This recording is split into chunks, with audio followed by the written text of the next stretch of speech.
d'un programme, c'est Henri Atlan. Et Henri Atlan a très bien montré que c'est un programme qui lui-même dépend des protéines, c'est beaucoup plus une boucle, etc. Et du reste, si le programme était cru comme une chose implacable, et aujourd'hui, ça se réduit beaucoup avec les conceptions épigénétiques, etc. Et on va arriver à un compromis entre lamarckisme et darwinisme, ce qui était jugé impossible il y a quelques années. Donc, si vous voulez, le gène égoïste, c'est une mythologie du gène. Et alors, bien entendu, on oublie que le gène, enfin, ou l'ensemble, disons, de l'engramme génétique, entretient à la fois l'égoïsme de l'individu et au contraire la perpétuation de l'espèce au détriment de l'individu qui va mourir. Donc, si vous voulez, ça c'est des visions réductrices et unilatérales. C'est pas intéressant, à mon avis.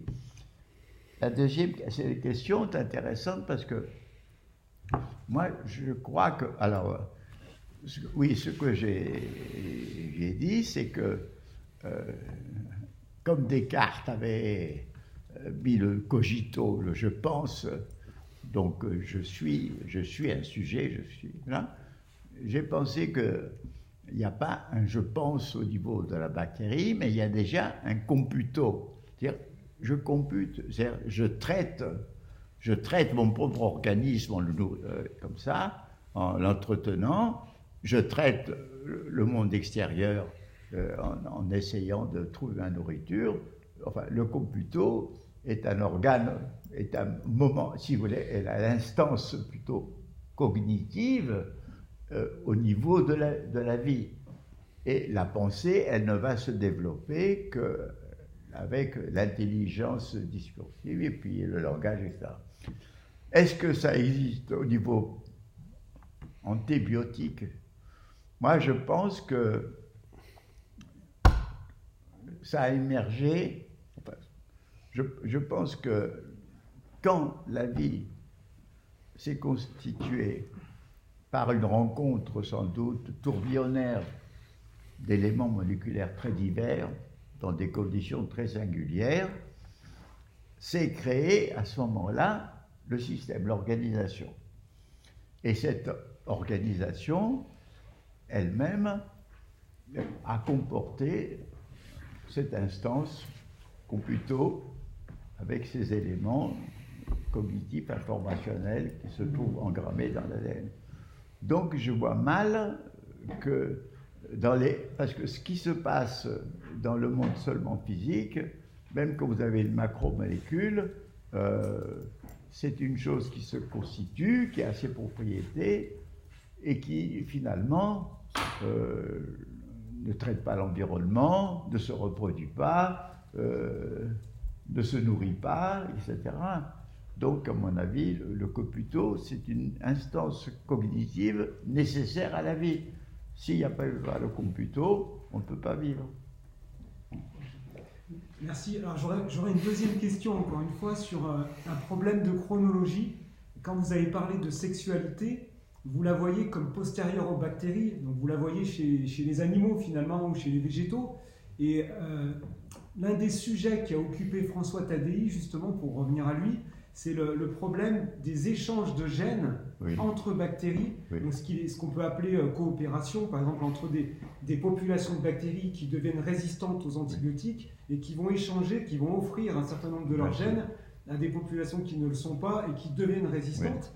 Ma question, c'est est-ce qu'on ne pourrait pas voir dans ces formes d'échange, de brassage génétique, une forme de sexualité antérieure à celle qu'on connaît chez les animaux et chez les végétaux?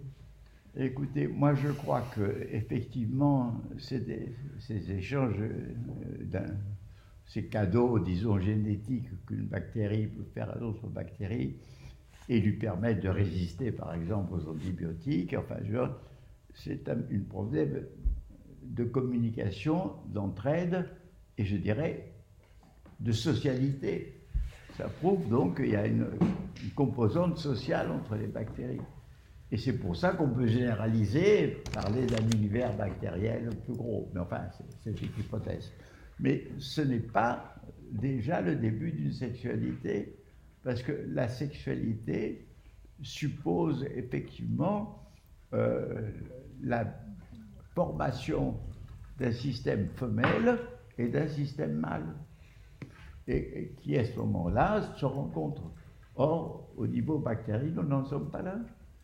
Mais il est évident qu'au niveau bactérie, non seulement il y a ces échanges de gènes, mais il y a les capacités de s'assembler, de former provisoirement un organisme polycellulaire par rapport à des conditions environnementales, et que là aussi on peut dire que les eucaryotes sont les produits d'une symbiose entre deux types de bactéries, etc. Mais je ne pense pas que... Non, l'apparition de la sexualité, c'est ça qui est le phénomène. Moi, je trouve, si vous voulez, qu'il y a deux phénomènes extrêmement intéressants. C'est que le premier, bon, il se crée un être vivant, du type bactérie primitive, très bien. Mais c'est déjà quelque chose d'extraordinaire qu'à partir d'éléments physiques, on se crée cet être. Mais dès que cet être est créé, il va disposer d'une volonté de lutte contre la mort qui va se traduire par la reproduction. C'est-à-dire que le miracle de la vie, ce n'est pas seulement d'exister, c'est d'exister comme être capable de se reproduire. Sinon, il y aurait un être vivant, il aurait vécu un petit peu de temps et puis il serait mort. Comment se fait-il que dès le début, la capacité de se poursuivre...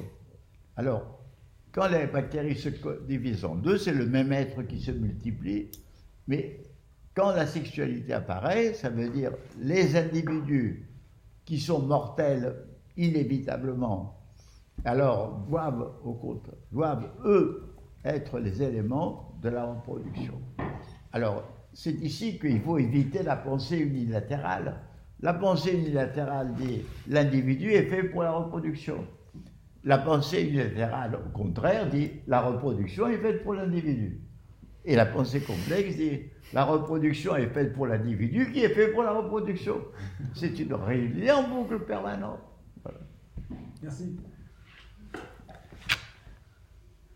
D'autres questions? Profitez-en. Hein, et après, on va passer sur des choses plus terre à terre.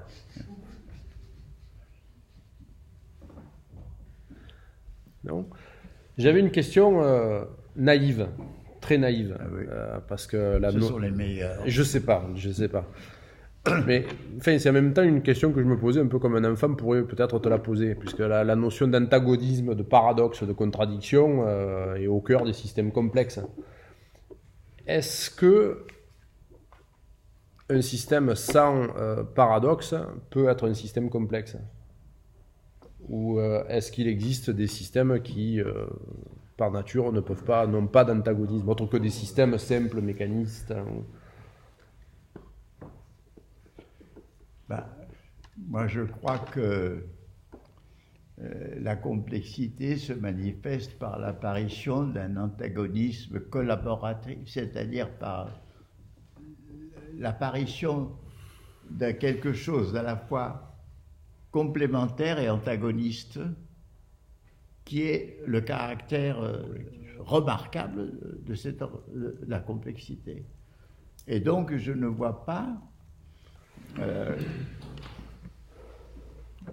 un système simple, sinon, disons, encore qu'un système physique, on peut dire que quand se crée une molécule, il n'y a pas d'antagonisme intérieur, c'est surtout des... Mais il est évident que dès que s'est créée cette molécule, elle a empêché certaines qualités des éléments de se manifester. Donc, on peut dire qu'il y a potentiellement un antagonisme entre le tout et la partie, bien que ce qui domine, c'est la complémentarité entre des parties avec le tout. Oui. Je peux peut-être une dernière. Vas-y. Je vous pose une dernière question Oui. qui me perturbe beaucoup, donc je vous la repose.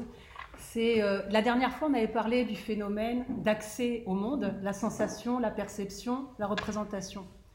Le philosophe indien Krishnamurti, qui est mort en 86, il disait qu'il y avait la possibilité, donc on sait que le phénomène de représentation, il va boucler avec la perception dans le phénomène, et il va boucler avec le phénomène de sensation. Mais lui, il disait, il y a moyen de stopper cette interférence entre que les phénomènes, nos représentations, toute notre éducation, nos religions, nos connaissances, qu'elles n'interfèrent plus dans l'accès à l'objet, à la sensation, et que du coup là, on est vraiment en présence du monde.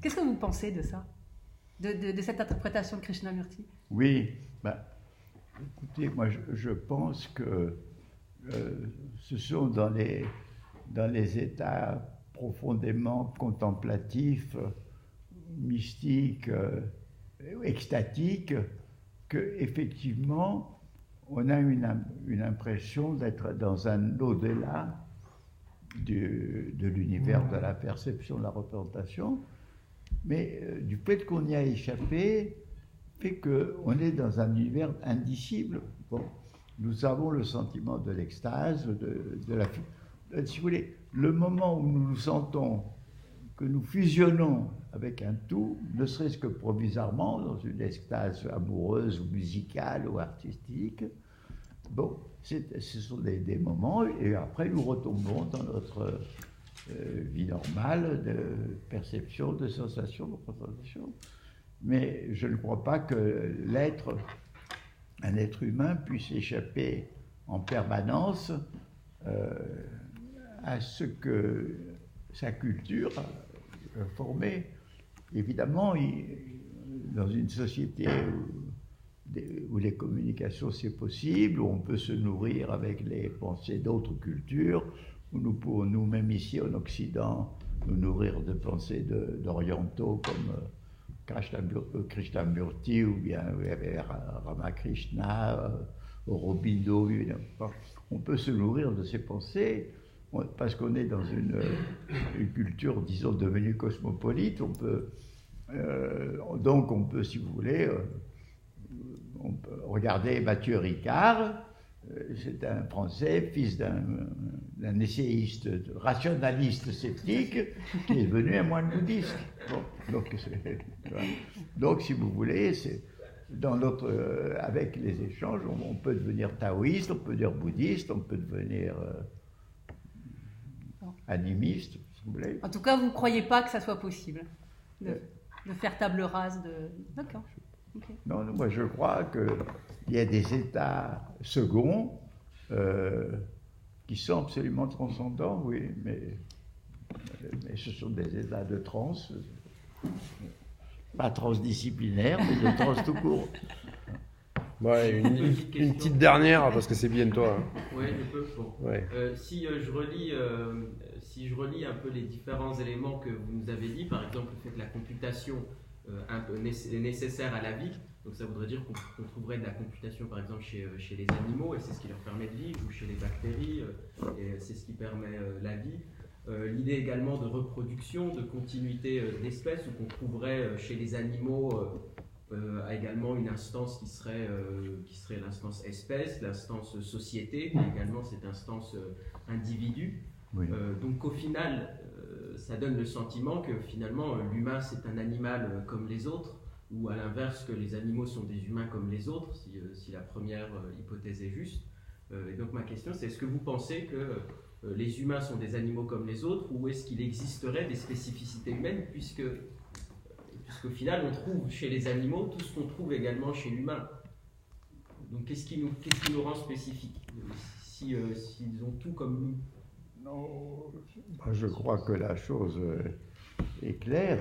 C'est évident que nous sommes intégralement des primates, des mammifères, des vertébrés, des animaux, mais nous sommes en même temps des méta-animaux, c'est-à-dire que nous avons développé à travers le langage, la culture, la technique, les outils, tout ça, nous avons développé une sphère proprement humaine. mais que culture et nature ne sont pas deux entités superposées. La culture naît des potentialités de la nature humaine, et la nature humaine aussi s'est développée in extremis grâce à la culture, c'est-à-dire que c'est parce qu'il y avait des conditions d'éducation, de lenteur du développement, que a pu arriver peut-être la dernière mutation qui a agrandi le cerveau d'Homo sapiens et de Néandertal. Non, moi je crois qu'il faut penser que nous sommes intégralement des animaux et quelque chose qui ne se trouve pas dans le monde animal, bien qui se trouve en germe dans le monde animal. La société, bien sûr, mais entre la société des singes, des chimpanzés, de celle qui s'est transformée dans l'hominisation, et celle où apparaissent les humains avec un langage, avec des mythes, avec la croyance d'un ancêtre commun, avec tout ça, il y a quelque chose qui a changé. Bien sûr, il y a des outils, dans le monde animal, innombrables sont les utilisations d'outils, même des petits oiseaux utilisent des petites choses. Mais le développement de la technique est une chose humaine tout à fait remarquable. Les missiles, aucun animal peut le faire. Donc, si vous voulez, moi je crois que la complexité, nous sommes pleinement vivants et nous sommes métavivants, étant donné que ce que nous avons aussi créé, c'est une vie, la vie des choses de l'esprit, la vie du langage. Le langage est une entité vivante que nous sécrétons collectivement, inconsciemment. Mais le langage, il vit, il y a des mots qui meurent, des mots qui apparaissent, des tournures qui changent, etc. Tout ce qui est humain est doté d'une vie. Il y a la vie des idées. Les idées sont vivantes, mais c'est nous qui leur donnons cette vie. Autrement dit, nous créons une vie à un niveau nouveau sur les idées, les mythes, le langage, etc. Voilà. La dernière, toute dernière. Et le temps. Le temps. Le temps. Eh ben, j'en sais rien. Non, mais on n'a plus le temps, justement. Je veux dire que non, ce que je crois effectivement, c'est que s'il est vrai que la réalité infraphysique, disons, ignore temps et espace, et s'il est vrai que notre univers est une émergence d'un vide où c'est arrivé un événement fulgurant qu'on appelle le Big Bang, et d'où est sorti notre univers, c'est-à-dire que l'espace et le temps sont apparus avec notre univers. C'est-à-dire c'est une catégorie fondamentale. C'est-à-dire c'est une émergence fondamentale de l'univers, mais qui existe ou qui n'existe pas. Mais enfin, disons que il y a quelque chose qui ne connaît pas le temps. C'est possible. C'est possible. Alors il y a déjà, après l'expérience d'Aspect, on a vu que deux particules qui avaient interagi peuvent communiquer, si vous voulez, à une vitesse infinie, c'est-à-dire sans connaître la séparation du temps et de l'espace. Alors, donc, ça c'est une qualité du monde microphysique. Il fonctionne, il traverse le temps et l'espace. Et nous sommes prisonniers d'un univers où il y a le temps et l'espace. C'est-à-dire que pour qu'il y ait un univers ne peut exister que s'il y a une séparation. Or, les deux séparateurs qui sont apparus dans l'univers, c'est le temps et l'espace. Autrement dit, d'ailleurs, quand vous voyez le récit de la Genèse, un des deux récits de la Genèse dans la Bible, c'est très intéressant parce qu'il dit, au commencement, Elohim, c'est-à-dire ce Dieu qui est tourbillonnant, créateur, Elohim sépara le ciel de la terre. Autrement dit, avant de créer, il faut séparer. L'univers n'existe, notre univers n'existe que dans la séparation. Alors, qu'est-ce qu'il existe d'inséparé? Je ne sais pas. C'est ce que pense le bouddhisme, évidemment. C'est ce que pensent un certain nombre même d'astrophysiciens qui pensent ça. Moi-même, je pense qu'il existe quelque chose de... Mais on ne peut même pas dire quelque chose, ça n'a pas de sens de dire le mot quelque chose. C'est comme si notre univers baignait dans quelque chose qui est tout à fait différent, mais sans lequel il n'existerait pas. Voilà. Donc, on arrive au mystère et à l'indicible auquel on ne peut pas échapper. Même vous. C'est pour ça qu'il faut écouter l'émission de France Culture hier en sciences. Il y avait une émission sur les formes de l'univers. Ah oui. Et c'était une émission de 4h à 5h sur France Culture. Et ils expliquaient en fait que l'univers, ils étaient en train de discuter tous les scientifiques, sur la finitude de l'univers et que l'univers aurait une forme sphérique en fait. Et que maintenant il faudrait penser de nouveaux concepts physiques pour pouvoir justement imaginer la suite de la construction de l'univers ou des multivers. Oui. Oui. Donc c'était intéressant. Plusieurs univers. C'était juste hier et là vous en parlez aujourd'hui. Donc il faut vraiment aller voir cette émission sur France Culture. Hier, en podcast. Et l'idée selon laquelle on n'en serait qu'au début, en fait. Oui. Que tout ce qui est en train de se passer et ce que nous vivons ne serait que l'émergence de méta-multi-univers. Je ne pensais pas qu'on irait si loin quand même dans la discussion. On a voyagé. C'est dans le tisane. Bon, aussi, la transition, pour moi, va être difficile maintenant. Je veux dire, là... C'est prose et poésie, là. Oui. Plutôt, là, hein. On tombe, Mais bon, dans une autre référence cinématographique, les Tontons Fringers, cette tirade qui disait non mais les tâches domestiques ne sont pas non plus sans noblesse, donc je vous invite à revenir à des tâches plus nobles. Bon, je ne sais pas si c'était la meilleure transition que je pouvais faire.